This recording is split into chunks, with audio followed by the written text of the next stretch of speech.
मसालों को हर समय फ्रेश गोल्डी मसाले। नमस्कार, खबर उत्तर प्रदेश में आपका स्वागत है और मैं हूं आपके साथ हिमांशु श्रीवास्तव। खबरों में आगे बढ़ने से पहले आई नजर डाल लेते हैं हेडलाइंस पर। राष्ट्रीय स्थल का सीएम योगी ने किया निरीक्षण। 25 दिसंबर को समारोह में शिरकत करेंगे पीएम मोदी।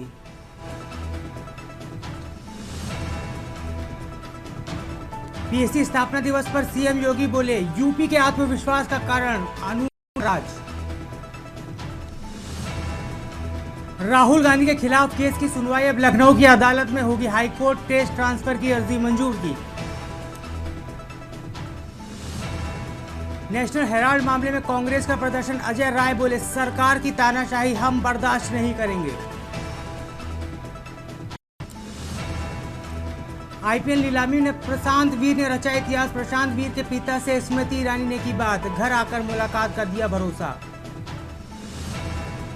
बरेली में कोहरे और सर्दी के कारण 8वीं तक के स्कूलों में 20 दिसंबर तक छुट्टी। इस जिले में आदेश जारी। आप देख रहे हैं के न्यूज, खबरों का सारथी। अब रुक करते खबरों का। खबर आपको राहुल गांधी से लेकर बता रहे हैं। राहुल गांधी से जुड़े रायबरेली केस को लेकर अब लखनऊ पर उन्हें ट्रांसफर किया जाएगा। हाईकोर्ट की लखनऊ पीठ ने स्थानांतरण का आदेश जारी कर दिया गया। आपको बता, मामले की अगली सुनवाई लखनऊ की विशेष अदालत में होगी। न्यायमूर्ति ब्रजराज सिंह एकल पीठ ने यह फैसला सुनाया। अहम जानकारी आपको लखनऊ से बता रहे हैं।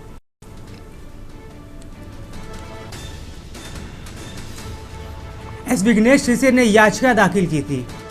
राहुल गांधी की कथित ब्रिटिश नागरिकता का यह पूरा मामला है। रायबरेली की विशेष कोर्ट में चल रही थी सुनवाई। याची ने रायबरेली में खुद की जान को खतरा बताया था।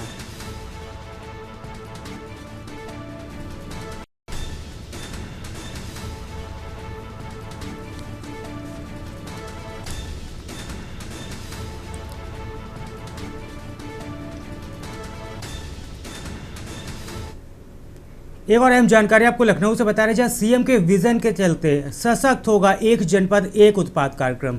वित्त पोषण, तकनीकी उन्नयन और निर्यात वृद्धि पर विशेष फोकस रखा जाएगा। योजना के तहत अब अनुदान सीमा बढ़ाकर 50 लाख करने का भी प्रस्ताव मंजूर कर दिया गया है। सीएम योगी के नेतृत्व में ओडीओपी बना प्रदेश की निर्यात वृद्धि की रीढ़। 2018 से लेकर अब तक योजना में हुई ऐतिहासिक प्रगति। अहम जानकारी आपको इस वक्त की लखनऊ से बता रहे हैं।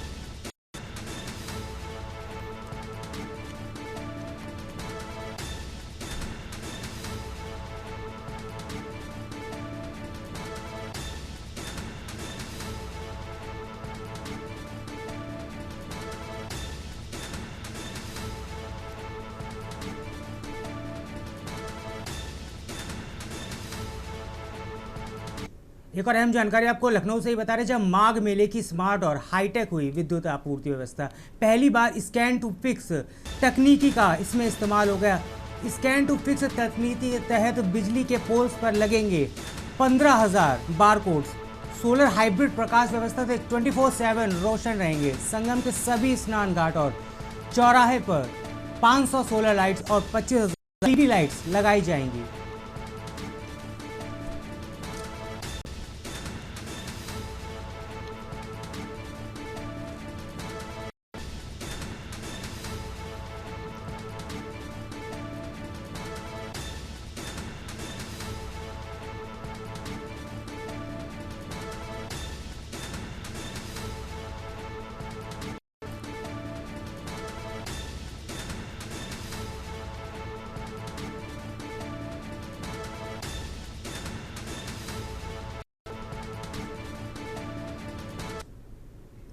लखनऊ नगर निगम के जोन 7 अधिकारियों की बड़ी लापरवाही यहाँ पे देखने को मिली। लापरवाही के चलते युवक ने अपनी जान गंवा दी। सड़क किनारे खुले नाले में गिरने से रिक्शा चालक की मौत हो गई। गुडुम्बा पुलिस ने 15 फीट गहरे खुले नाले से लाश को निकाला गया। कल्याणपुर थाना क्षेत्र का यह मामला बताया जा रहा है।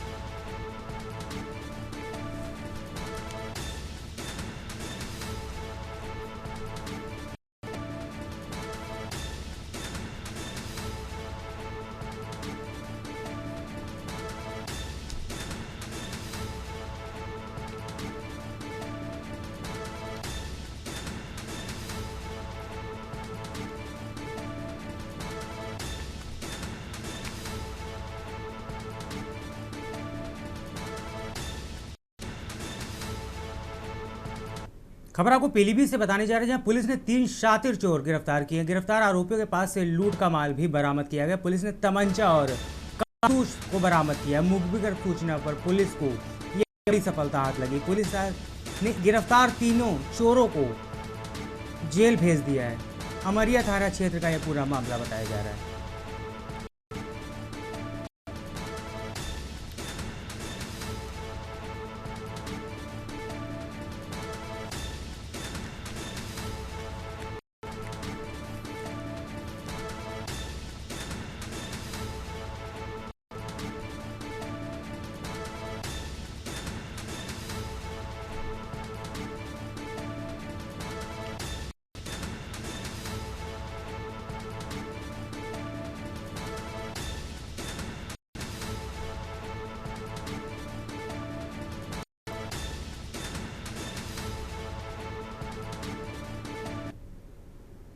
खबर आपको अमरोहा से बताने जा रहे हैं। हाईकोर्ट बेंच की मांग को लेकर अब अधिवक्ता सड़क पर उतर है। न्यायिक कार्यों से विरत रहकर वकीलों ने जोरदार प्रदर्शन किया है। जोया रोड पर विरोध प्रदर्शन कर बेंच स्थापना की मांग उठाई गई। अधिवक्ताओं ने सरकार के खिलाफ विरोध प्रदर्शन करते हुए जमकर नारेबाजी की। पश्चिम की लंबे समय से उठती आ रही है मांग। इलाहाबाद हाईकोर्ट अधिक दूर होने से न्याय में देरी का दावा।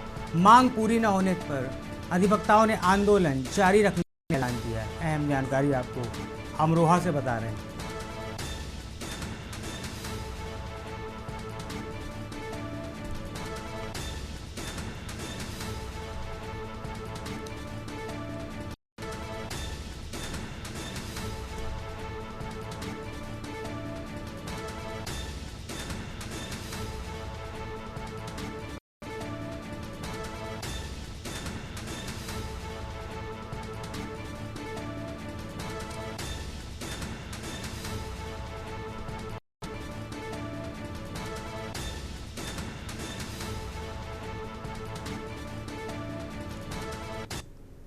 खबर आपको रायबरेली से बताने जा रहे हैं, जहां सीएम के निर्देश के बाद पुलिस एक्शन मोड में आ चुकी है। अवैध घुसपैठियों के खिलाफ लगातार अभियान चलाया जा रहा है। बांग्लादेशी रोहिंग्यों की तलाश के लिए विशेष चेकिंग अभियान चलाया जा रहा है। रेलवे लाइन के किनारे मकान बनाकर लोगों से पूछताछ भी की। पुलिस ने रेलवे लाइन के पास रह रहे लोगों के दस्तावेज भी चेक किए। इसके साथ ही चेकिंग के दौरान कई मकानों के ताले भी बंद पाए गए। कई वर्षों से रायबरेली जिले में अवैध रोहिंग्या और बांग्लादेश लोगों की मौजूदगी रही है। जनपद के लोगों ने बाहरी लोगों के दस्तावेजों का संबंधित थानों से वेरिफिकेशन भी करवाया जाएगा।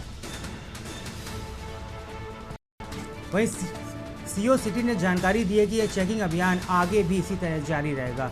शहर कोतवाली क्षेत्र के रेलवे लाइन के किनारे का यह मामला बताया जा रहा है।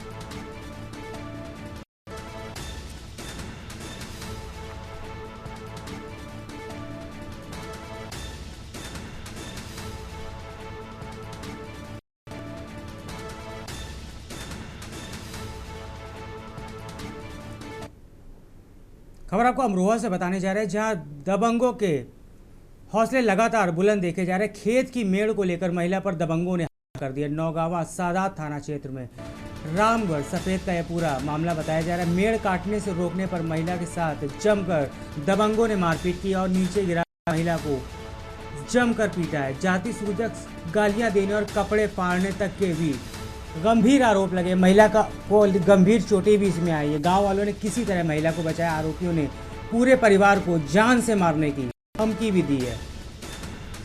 वहीं थाने में शिकायत के बावजूद भी सुनवाई नहीं हुई।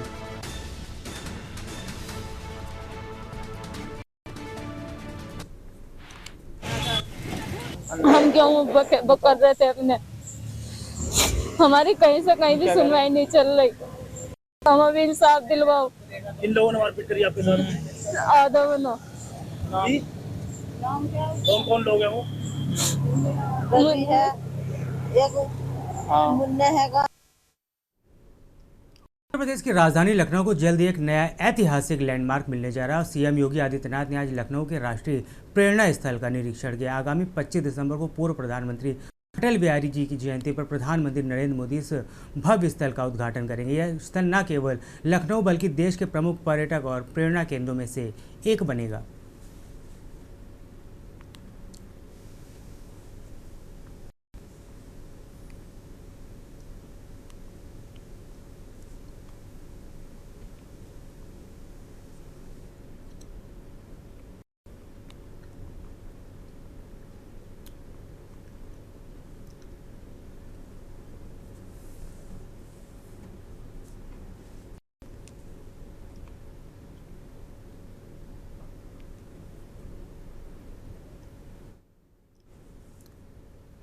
सोनभद्र में ड्रग माफिया और नशीले कफ सिरप तस्करी के खिलाफ एक बड़ी और अहम कार्रवाई सामने आई है। सोनभद्र पुलिस ने नशीले कफ सिरप से जुड़े एक संगठित ड्रग नेटवर्क का खुलासा करते हुए 10,000 के इनामिया एक और अभियुक्त को गिरफ्तार किया। यह वही मामला है जिसे इससे पहले कफ सिरप तस्कर मास्टरमाइंड भोला प्रसाद जायसवाल को कोलकाता एयरपोर्ट से गिरफ्तार कर जेल भेजा जा चुका है।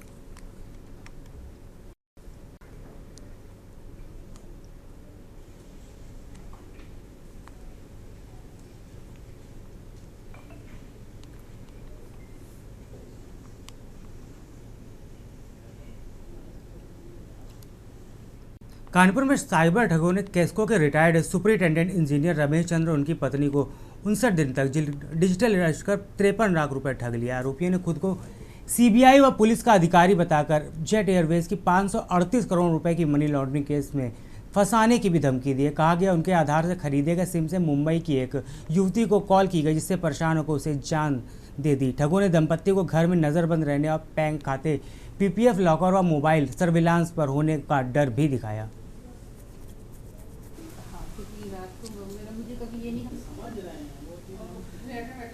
संज्ञान में आया जब उन्होंने कंप्लेंट करी आके यूपी पीसीएल के एक रिटायर्ड डीजीएम थे, उनके साथ डिजिटल अरेस्ट करके 53 लाख रुपए का एक्सटॉर्शन लेने की ये घटना सामने आई। इन्होंने बताया कि ये कॉलर्स ने इनको सीबीआई का ऑफिसर्स बन के, फिर उसके बाद उन्होंने एलैबोरेट सा कोर्ट का सेटअप बना करके उनको कन्विंस किया और वो समय समय पर ये पैसे ये देते रहे। म्यूचुअल फंड्स उन्होंने ब्रेक किए, अपने उन्होंने एफडीज ब्रेक करके दिया over a long period of time. इस दौरान उनका बेटा जो कि पढ़ा लिखा अच्छा तरह से था वो भी आया, लेकिन उसको उन्होंने नहीं बताया और धीरे धीरे करके जो मैंने रकम बताई इतना उन्होंने ट्रांसफ़र कर दिया। जब संज्ञान में आ गया तो हम लोगों ने उसको साइबर क्राइम थाने में रजिस्टर करवा दिया है और इसमें अभी तफ्तीश चल रही है। खबर आपको गाजीपुर से बताने जा रहे हैं। जमीन विवाद में दो पक्षों में जमकर मारपीट हुई। मारपीट में दोनों पक्षों के 17 लोग घायल हो गए और दोनों पक्षों में मारपीट का एक वीडियो सोशल मीडिया पर तेजी से वायरल हो रहा है। मामला कोतवाली क्षेत्र के पाकड़पुर गांव का बताया जा रहा है।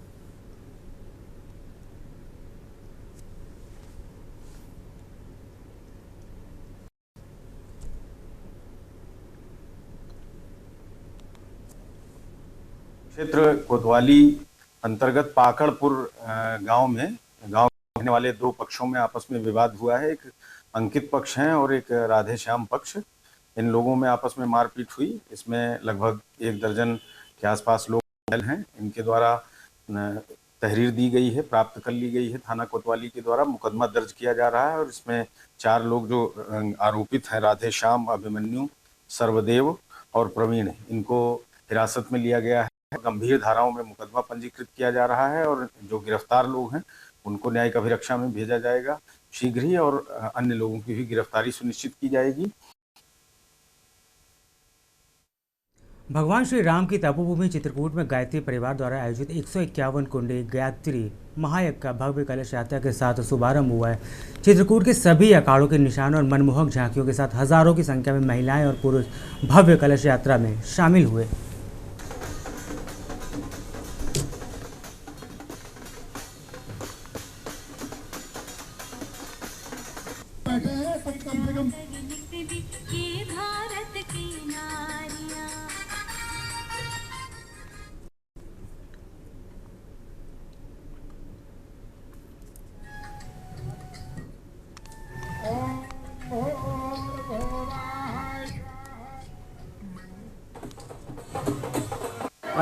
आदरणीय माता भगवती देवी शर्मा जो गायत्री परिवार की संस्थापिका हैं, उनकी जन्म शताब्दी के वर्ष में संपूर्ण विश्व में विराट कार्यक्रमों के आयोजन किए गए हैं और उसी क्रम में गायत्री तीर्थ शांति कुंज हरिद्वार के निर्देशन पर परम पावन पुण्यभूमि भगवान श्री राम की तपोभूमि, उनकी कर्म भूमि चित्रकूट धाम में भी गायत्री शक्तिपीठ चित्रकूट के संयोजन में विराट 151 कुंडी गायत्री महायज्ञ का आयोजन किया गया है। आज गायत्री शक्तिपीठ द्वारा आज बहुत बड़ा 151 कुंडी महायज्ञ की आज शुरुआत है। आज कलश यात्रा है, इसमें पूरा चित्रकूट जन सहभाग कर रहा है और ये 151 कुंडी महायज्ञ जो गायत्री शक्तिपीठ द्वारा हो रहा है, ये सिर्फ देश कल्याण के लिए, समाज कल्याण के लिए बहुत बड़ा यज्ञ हो रहा है। इसमें सिर्फ देश कल्याण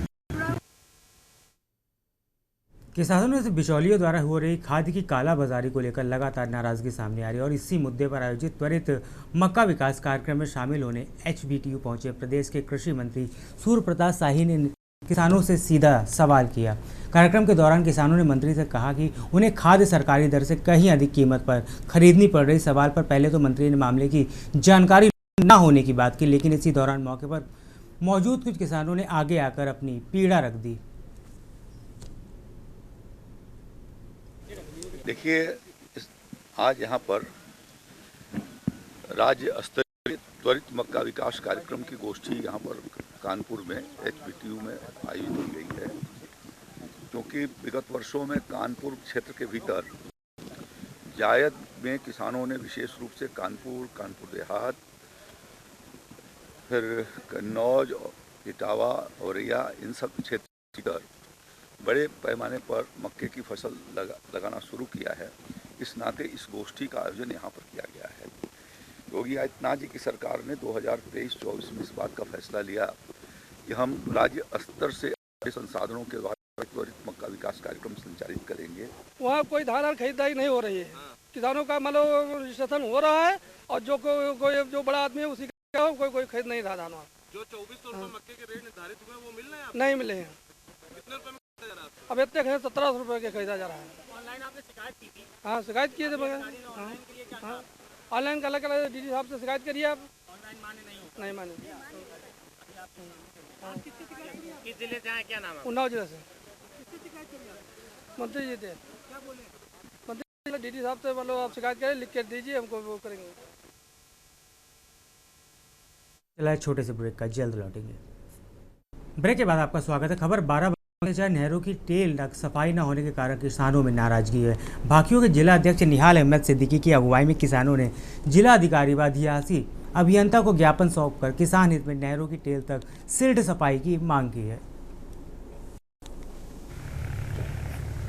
जनपद में कई नहरें ऐसी हैं जो अभी तक पूर्ण रूप से साफ नहीं की गई हैं और जो इसके ठेकेदार हैं वो मनमाने तरीके से काम कर रहे हैं, मानकीन काम कर रहे हैं और आगे जो रिपोर्ट दी जा रही है कि पूरी तरह से नहरें सफाई हो गई हैं। इस संबंध में एक खसपरिया नहर है, बुरगदिया गांव के अंतर्गत आती है, जो तकरीबन 2.5 किलोमीटर लंबी है।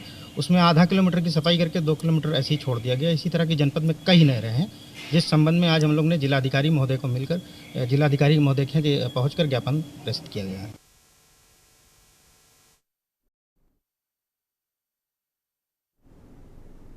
खबर कानपुर से, जहां भीतरगांव क्षेत्र के 52 वर्षीय भारत कुमार का असामयिक निधन हो गया। परिजनों के मुताबिक रात 10 बजे अचानक तबीयत बिगड़ने पर उन्हें स्थानीय PHC ले जाया गया, जहां प्राथमिक उपचार कर डॉक्टरों ने हार्ट अटैक की संभावना जताते हुए उन्हें इलाज के लिए हैलट अस्पताल के लिए रेफर कर दिया। हाट से हैलट पहुंचने से पहले रास्ते में ही उनका निधन हो गया। बता दें कि स्वर्गीय भारत कुमार के न्यूज़ के वरिष्ठ सहयोगी अजीत सिंह के चाचा थे। वे अपने पीछे पत्नी रेखा सचाना और पुत्री अंशिका को छोड़ गए। उल्लेखनीय है कि उनकी बेटी अंशिका की शादी तय है। दोनों परिवारों में आगामी 2 फरवरी को सगाई करना तय किया गया था। असामयिक निधन के बाद शादी की खुशियां मातम में बदल गई। आपको बता दें, आगामी 2 फरवरी को होनी थी, लेकिन इस असामयिक निधन की परिवार की खुशियां मातम में बदल गई। पूरा परिवार गहरे शोक में डूब गया है।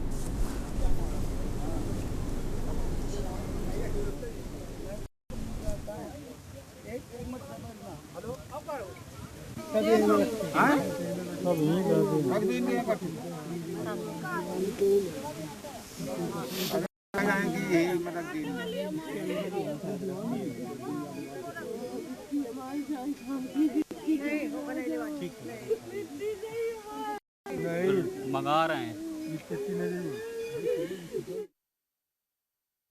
बिजनौर में पश्चिमी उत्तर प्रदेश में हाईकोर्ट बेंच की स्थापना की मांग को लेकर अधिवक्ताओं ने आज जोरदार प्रदर्शन किया। जिला बार एसोसिएशन और रेवेन्यू बार एसोसिएशन के बैनर में सैकड़ों अधिवक्ताओं ने कलेक्ट्रेट पहुंचकर प्रधानमंत्री के नाम एक ज्ञापन प्रशासन को सौंपा।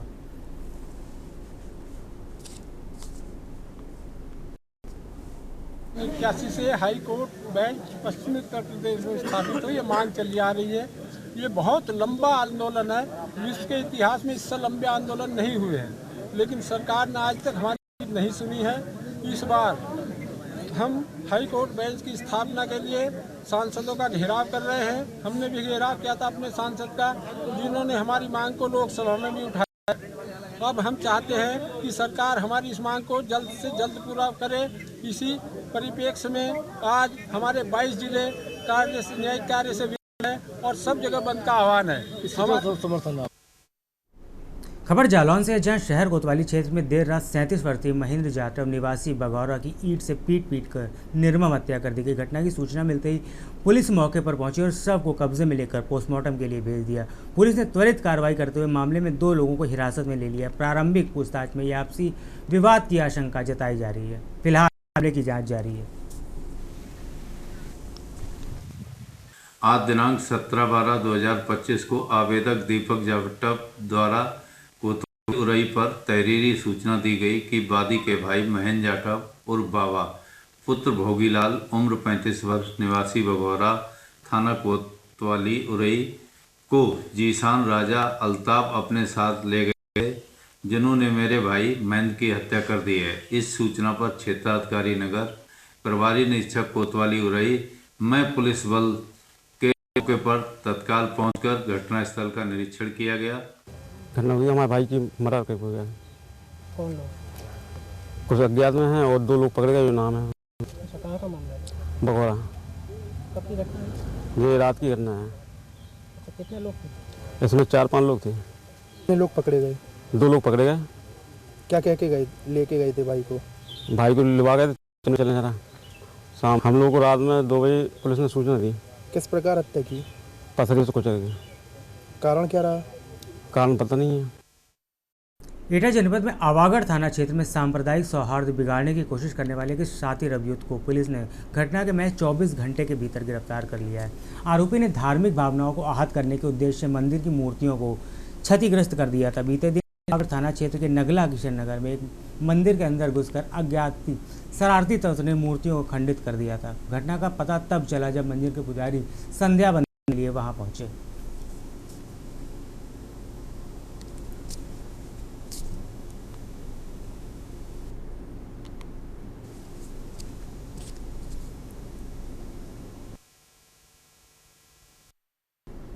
इटावा के विकास भवन में स्थित प्रेरणा सभागार में पहुंची राज्य महिला आयोग की सदस्य पूनम द्विवेदी ने बताया कि 14 लोगों की समस्याओं को सुना गया है, जिसमें महिला उत्पीड़न और पेंशन की समस्याएं निस्तारण करवाया जा रहा है। इस मौके पर सभी विभाग के अधिकारी भी मौजूद रहे।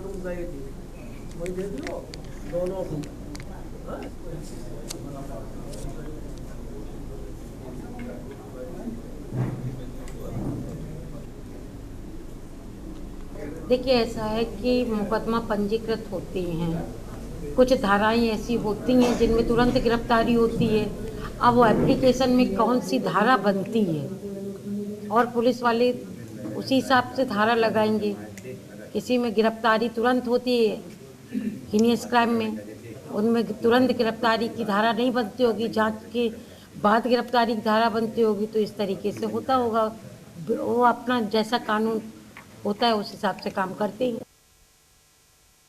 नोएडा पुलिस ने एक ऐसे गिरोह के 4 सदस्यों को गिरफ्तार किया जो दिल्ली एनसीआर मेट्रो रेल और पश्चिमी उत्तर प्रदेश के धार्मिक स्थलों पर श्रद्धालुओं और आम जनता को महंगे मोबाइल लूट कर भाग जाते थे। पुलिस ने इनके पास से करीब 2 करोड़ रुपए की कीमत के इलेक्ट्रॉनिक्स उपकरण बरामद किए। पुलिस जांच में चौंकाने वाला खुलासा सामने आया है। पकड़े गए आरोपी फिरोज फरदीन, सलीम और दानिश बेहद शातिर थे। यह बदमाश मथुरा वृंदावन जैसे बड़े धार्मिक स्थलों और जनसभाओं में चोरी करने के लिए अपनी असली पहचान छुपाते थे।